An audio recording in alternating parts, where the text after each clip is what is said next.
एक गांव में सोनू और राजू नाम के दो भाई रहा करते थे।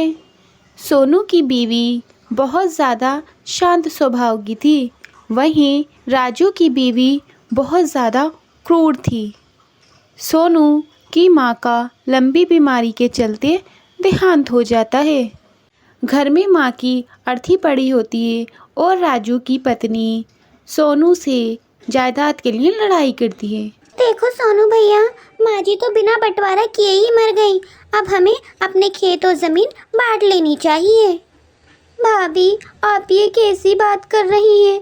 अभी तो हमारी माँ की अर्थी भी नहीं उठी और आप जमीन बांटने की बात कर रही हैं। तो किसी न किसी दिन तो बांटनी है ना। अगर अभी बढ़ जाएगा तो आगे चल के हमें परेशानी नहीं होगी। कल को हमारे भी बच्चे होंगे, तुम्हारे भी बच्चे होंगे। हम नहीं चाहते कि जायदाद के लिए लड़ाई झगड़े हों। भाभी, आप सही कह रही हैं, लेकिन कम से कम माँ जी की अर्थी तो जाने देती। हाँ तो चली जाएगी अर्थी, हम कब मना कर रहे हैं।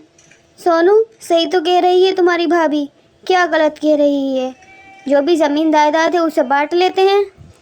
ठीक है भैया, जैसे आपकी इच्छा हो आप वैसा ही करिए। ये कहने के बाद राजू अपने पास तो उपजाऊ ज़मीन रख लेता है, वहीं बंजर ज़मीन सोनू को दे देता है। सोनू और सोनू की पत्नी उस ज़मीन पर जाते हैं। देखिए ना, राजू भैया ने क्या किया है। खुद ने तो उपजाऊ ज़मीन रख ली और हमें ये बंजर ज़मीन दे दी।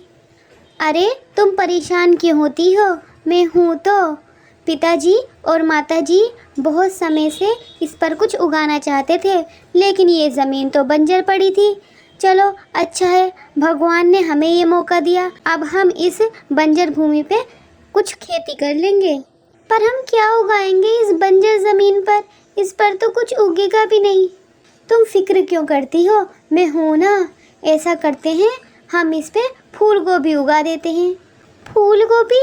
हाँ, तुम फिक्र मत करो, मैं मेहनत से इस ज़मीन को उपजाऊ बनाऊंगा और इस पर खेती करूंगा। वह दोनों उस ज़मीन के पास ही अपने लिए एक छोटा सा घर बना लेते हैं। सोनू भी अपनी ज़मीन को उपजाऊ बनाने में लग जाता है। वह ज़मीन को जोतता है और ज़मीन को पानी देता है। कुछ ही समय में उसकी ज़मीन उपजाऊ बन जाती है। देखो, हमारी ज़मीन अब सही हो गई है। अब हमें इस पे सब्जी लगा देनी चाहिए। आप सही कह रहे हैं जी, आप बाज़ार से बीज लाकर इस पर लगा दीजिए। सोनू बीज ला करके उस ज़मीन पर डाल देता है। कुछ समय बाद उस ज़मीन पर हरी भरी फूल गोभी उगाती हैं। अरे वाह, देखो देखो कितनी अच्छी फूल गोभी आई है। हमारी मेहनत का फल हमें मिल गया। आप सही कह रहे हैं जी, आप बहुत मेहनती हैं। आपकी मेहनत की वजह से ही इस बंजर भूमि में हमारी सब्जियां उगाई हैं। हाँ हाँ, बिल्कुल सही कह रही हो तुम। अब आप एक काम करिए, ये बंद गोभी बाज़ार में बेच आइए ताकि हमें थोड़े पैसे मिल जाएं और हम अपने घर का खर्च चला सकें। हाँ हाँ, तुम बिल्कुल सही कह रही हो। मैं अभी जा कर के ये गोभी बाज़ार में बेच कर आता हूँ। ये कहने के बाद सोनू बंद गोभी बाज़ार में बेचने चला जाता है। उधर राजू को शराब की लत लग गई होती है और वह अपनी घर और ज़मीन बेच चुका होता है। ये आपने क्या किया? आपने तो हमारा घर ज़मीन सब कुछ बेच दिया।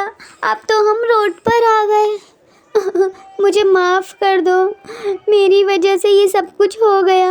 आपकी वजह से नहीं, हमारे लालच की वजह से हमने सोनू और भाभी के साथ गलत किया। तभी तो हमारे पास भी कुछ नहीं रहा।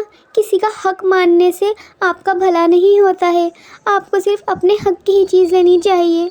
हमने गलत किया तभी हमारे साथ गलत हुआ। हमारे पास तो पैसे भी नहीं है, अब हम क्या करें? भैया भाभी के पास चलें क्या? नहीं नहीं, हम वहाँ नहीं जा सकते। हम एक काम करते हैं, हम भीख मांगते हैं।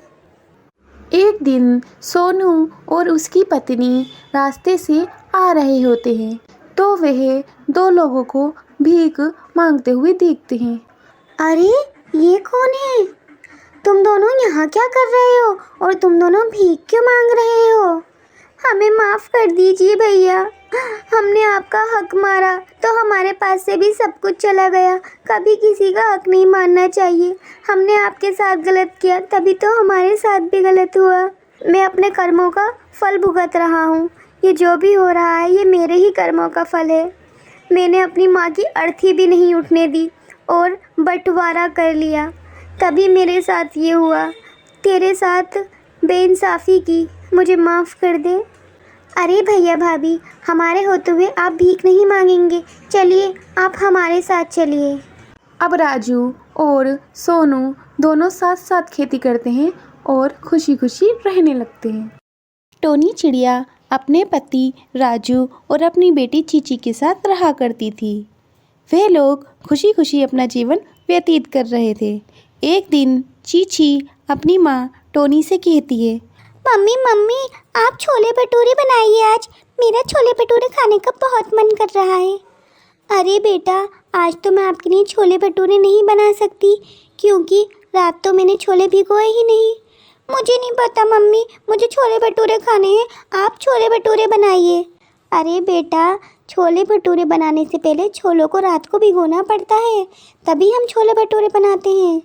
नहीं नहीं मम्मी, मुझे टेस्टी टेस्टी छोले भटूरे खाने हैं। आपको पता है ना मैं आपके हाथ के बने हुए छोले भटूरों को कितना पसंद करती हूँ। हाँ हाँ चीची, तुम सही कह रही हो। तुम्हारी माँ के हाथ के छोले भटूरे तो वाकई बहुत स्वादिष्ट होते हैं, लेकिन छोले तो इन्होंने भिगोए नहीं। एक काम करते हैं, हम कल छोले भटूरे बना लेते हैं। ठीक है जी, मैं आज ही छोले भिगो देती हूँ और आप दोनों के लिए कल को गरम गरम छोले भटूरे बनाऊँगी। अरे बस बस बस करो चीची बेटा, कितने छोले भटूरे खाओगी? सब तुम ही खा जाओगी क्या? नहीं नहीं पापा, तुम्हें पता है ना मम्मी ने कितने टेस्टी छोले भटूरे बनाए हैं। मम्मी कितने टेस्टी छोले भटूरे बनाती हैं, मुझे तो बहुत अच्छे लग रहा है। मेरा मन तो कर रहा है कि मैं सारे खा जाऊँ। बेटा, पेट तो अपना ही है ना, तो देख करके खाओ। तुम सही कह रही हो टोनी। अगले दिन टोनी का पति राजू काम से वापस आता है और वह अपनी पत्नी टोनी को बताता है, क्या करूं भगवान, सेठ ने हम सबको नौकरी से निकाल दिया है। उन्हें फ़ायदा नहीं हो रहा है, इसलिए उन्होंने हमें भी नौकरी से निकाल दिया है। ये आप क्या कह रही हैं जी? अब हमारे घर का खर्च कैसे चलेगा? वही मैं सोच रहा हूँ, मुझे तो बहुत ज़्यादा टेंशन हो रही है। पर तुम टेंशन मत लो, मैं एक काम करता हूँ, अपने दोस्त के यहाँ जाता हूँ। अगर कोई काम होगा तो वो मुझे बता देगा। ठीक है जी, आप जल्दी जाइए और जल्दी आइएगा। बेचारा राजू अपने दोस्त के घर जाता है। अरे राजू, मुझे पता चला कि तुम्हारे सेठ ने तुम्हें नौकरी से निकाल दिया। हाँ भाई, हम बहुत सारे श्रमिकों को उन्होंने नौकरी से निकाल दिया है। अब हम लोग बेरोज़गार हो गए हैं। अगर तुम्हारे पास कोई काम हो तो मुझे ज़रूर बताना। हाँ वो तो सही है, लेकिन हुआ क्या? उन्होंने क्यों निकाल दिया तुम्हें नौकरी से? अब इतना विस्तार से बताने का तो समय नहीं है, लेकिन अगर कोई मेरे लायक काम हो तो तुम मुझे ज़रूर बताना। ठीक है, तुम फिक्र मत करो, अगर कोई काम होगा तो मैं ज़रूर बताऊँगा। वह तीनों एक साथ बैठे होते हैं। मम्मी मम्मी, आप तो बेकार में टेंशन ले रही हैं। आप तो कितने ही टेस्टी छोले भटूरे बनाती हैं। आप और पापा कल से छोले भटूरे बेचिएगा, देख लेना बहुत ज़्यादा कमाई होगी। हाँ बेटा, वैसे तुम सही कह रही हो। सुनो जी, हम कल से छोले भटूरे बेचें क्या? ठीक है, हम एक छोले भटूरे की दुकान ही खोल लेते हैं कल से। अगले दिन राजू और टोनी छोले भटूरे बनाना शुरू कर देते हैं। अरे आंटी बताइए, आप छोले भटूरों की प्लेट कितने की दे रही हैं? बेटा, एक प्लेट 20 रुपए की है। अरे ये तो बहुत सस्ती है। ठीक है आंटी जी, आप मेरे लिए एक प्लेट लगा दीजिए। धीरे धीरे जंगल के सभी पक्षी उनके पास से आकर छोले भटूरे खाने लगते हैं और राजू की पैसों की परेशानी भी दूर हो जाती है।